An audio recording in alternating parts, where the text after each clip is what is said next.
Kolar ticket ಕಗ್ಗಂಟು ಬಗೆಹರಿಸಿದ high command. Kolar Congress ticket KV Gautam ಪಾಲಾಗಿದೆ. ಕಣಬಡಿದಾಟದ ಹಿನ್ನೆಲೆ ತಟಸ್ಥ ಅಭ್ಯರ್ಥಿಗೆ ಕೋಲಾರ ಟಿಕೆಟ್ ಸಿಕ್ಕಿದೆ. ಕೋಲಾರದ ಎರಡೂ ಬಣಗಳಿಗೂ ಹೈಕಮಾಂಡ್ ಕೊಟ್ಟಂತಹ ಶಾಕ್ ಇದೆ. ಎರಡು ಬಣಗಳ ನಡುವೆ ಜಿದ್ದಾಜಿದ್ದಿನ ಹೋರಾಟ ಇತ್ತು. ಸಚಿವ ಮುನಿಯಪ್ಪ ಅಳಿಯ ಚಿಕ್ಕಪೆದ್ದಣ್ಣಗೆ ಟಿಕೆಟ್ ಮಿಸ್ ಆಗಿದೆ.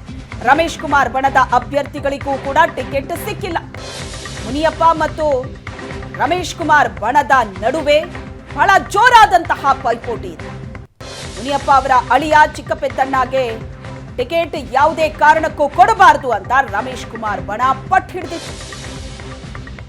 ಎರಡೂ ಬಣಕ್ಕೂ ಕೂಡ ಈಗ ಕಾಂಗ್ರೆಸ್ ಹೈಕಮಾಂಡ್ ಶಾಕ್ ಕೊಟ್ಟಿದೆ. ಎರಡು ಬಣಗಳ ಕಾದಾಟ. ಕೆವಿ ಗೌತಮ್ಗೆ ಟಿಕೆಟ್ ಒಲಿದಿದೆ. ಟಿಕೆಟ್ ಸಿಕ್ಕಿದ್ರೂ ಕೂಡ ಕೆವಿ ಗೌತಮ್ಗೆ ಕೋಲಾರದಲ್ಲಿ ವಿರೋಧ ವ್ಯಕ್ತವಾಗ್ತಾ ಇದೆ. ಅಭ್ಯರ್ಥಿ ಕೆವಿ ಗೌತಮ್ ವಿರುದ್ಧ ಗೋ ಬ್ಯಾಕ್ ಅಭಿಯಾನ ನಡೆದಿದೆ. ಗೌತಮ್ ವಿರುದ್ಧ ಕಾಂಗ್ರೆಸ್ ಕಾರ್ಯಕರ್ತರು ಕ್ಯಾಂಪೇನ್ ನಡೆಸಿದ್ದಾರೆ. ಸ್ಥಳೀಯರನ್ನ ಕಡೆಗಣಿಸಿ ಅನಾಮಿಕ ವ್ಯಕ್ತಿಗೆ ಟಿಕೆಟ್ ಕೊಡಲಾಗಿದೆ. ಅನಾಮಿಕ ವ್ಯಕ್ತಿಗೆ ಟಿಕೆಟ್ ನೀಡಿರೋದನ್ನ ಖಂಡಿಸೋಣ ಅಂತ ಗೋ ಬ್ಯಾಕ್ ಅಭಿಯಾನ ಶುರುವಾಗಿದೆ ಕ್ಷೇತ್ರದಲ್ಲಿ. ಕೋಲಾರ ಕ್ಷೇತ್ರಕ್ಕೆ ಕೆವಿ ಗೌತಮ್ ಬೇಡವೇ ಬೇಡ ಅಂತ ವಿರೋಧವನ್ನ ವ್ಯಕ್ತಪಡಿಸ್ತಾ ಇದ್ದಾರೆ. ಸಾಮಾಜಿಕ ಜಾಲತಾಣದಲ್ಲಿ ಗೌತಮ್ ವಿರುದ್ಧ ಅಭಿಯಾನ ನಡೆದಿದೆ.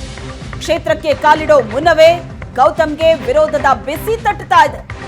ಚುನಾವಣೆಯಲ್ಲಿ ಅಭ್ಯರ್ಥಿ ಕೆವಿ ಗೌತಮ್ಗೆ ಒಳ ಏಟು ತಗುಲುವಂತಹ ಭೀತಿ ಎದುರಾಗಿದೆ.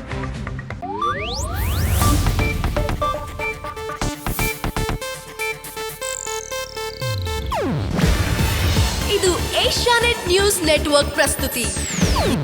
ನೀವು ನೋಡ್ತಿದ್ದೀರಾ ಏಷ್ಯಾನೆಟ್ ಸುವರ್ಣ ನ್ಯೂಸ್.